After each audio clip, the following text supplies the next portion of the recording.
দাদা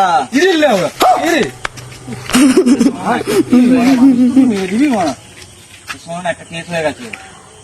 কালকে তোমার একটা মেয়েকে নিয়ে জঙ্গলে গেছিল। কোথায়? আমাদের ওই পাড়ায়। হ্যাঁ, ওই পাড়ার ছেলেগুলো কয়েকটা দেখে নিয়েছে। তোকে তো তুই যা মারা কিলো চোরা মারা তোকে তো আরে মারবে বলে ওরা আসবে, দেখে নিয়েছে মনে হয়। লাইট মারছে। লাইট মারলে কি হবে? তোকে লাইট মারলেও দেখা যাবে না মারা। সব মানে দলবল নিয়ে আসছে মারা। ওই পাড়াই তো ছিল। সব আমাদের মেয়েদেরকে নিয়ে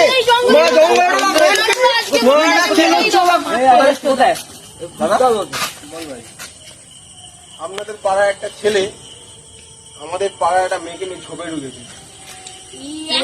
কিরম দেখতে?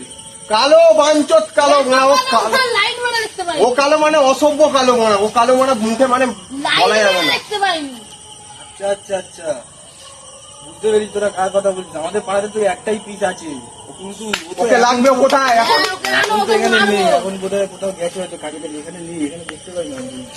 ও যদি আসে বলে দেবে আমরা এসেছিলাম। ঠিক আছে, ও আসলে আগে আমি ছাড়বো না। আমরা কেউ আমাদের পাড়ার মেয়ের ইজ্জত নিয়ে খেলা ভাই, যা ওই কিন্তু ছাড়বো না। যা যা যা, এদেরকে তো মানে সামনে নিলাম। কিলো চলে খুনির মধ্যে কোথায় পালিয়ে গেল? এ জানে মানা কোথায় গেল। ঝামেলা নিয়ে আর মানা পারা যায় না মানা। ও দাদা তুই